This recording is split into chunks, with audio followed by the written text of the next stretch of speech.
Bonjour à toutes et à tous, je suis ravi de vous retrouver ici à Monaco pour la 62e édition des rendez-vous de septembre. Il y a un peu plus de 2 ans, les Britanniques votaient en faveur du Brexit. Depuis, la bataille fait rage entre les pays pour attirer les entreprises des secteurs financiers. Au mois de juillet dernier, la presse publiait une note présentant des pistes d'amélioration sur l'attractivité de la place de Paris. Pour les commenter, je rejoins Bertrand Labillois qui vient tout juste d'être élu vice-président de la PREF. Bertrand Labillois, bonjour. Vous venez d'être tout juste élu vice-président de la PREF. Au mois de juillet, la PREF a sorti une note sur l'attractivité de la place de Paris. Alors peut-être avant de rentrer dans le détail de ce qu'il faudrait faire pour rendre la place de Paris plus attractive par rapport aux autres places européennes dans le cadre du Brexit, quels sont les atouts aujourd'hui de la place de Paris pour attirer des réassureurs ? Paris est une place financière complète qui offre tous les services dans tous les domaines de la finance, que ce soit la banque, l'assurance, la gestion d'actifs, le courtage. Il y a un vivier de talents à Paris très très riche avec des techniciens reconnus. Donc c'est un premier atout. Le second atout de la place de Paris pour redevenir une place de réassurance, c'est que la France, le marché français est un marché de cession de réassurance très très important compte tenu de la taille du marché de l'assurance. Et nous avons des grands acteurs globaux dans l'assurance, dans la banque, dans la réassurance avec SCOR. Et donc il y a à peu près tous les éléments pour que Paris redevienne une place globale de la réassurance, ce qui est important pour que Paris renforce son statut de place financière internationale. Alors à l'inverse, maintenant, qu'est-ce qui manque à la place de Paris pour faire face à la compétition de Luxembourg, de Francfort ou même de l'Irlande, justement pour attirer ces entreprises du monde financier ?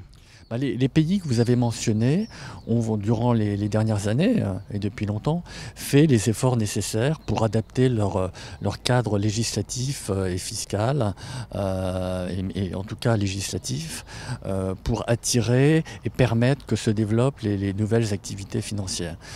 Et c'est ça que nous demandons en fait. Et nous avons le plaisir que le ministre des Finances, Bruno Le Maire, a répondu favorablement à notre adresse en nous renvoyant au service de la Direction générale du Trésor pour étudier les différentes propositions que nous avons faites.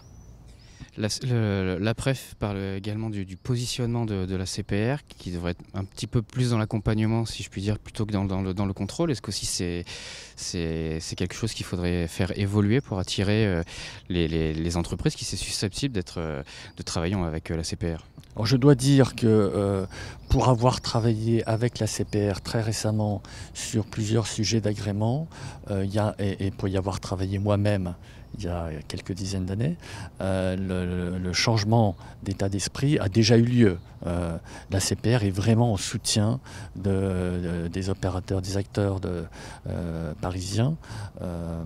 Et donc le changement auquel nous appelons aujourd'hui, c'est plus un changement de réglementation pour créer un cadre réglementaire favorable au développement des activités de Renov sur la place de Paris, pour créer un cadre fiscal adapté au développement de la titrisation des risques d'assurance à Paris, pour que Paris se battent à armes égales, que les opérateurs, les réassureurs et les assureurs qui opèrent à Paris se battent à armes égales avec ceux qui opèrent depuis Dublin ou depuis Londres ou depuis Luxembourg.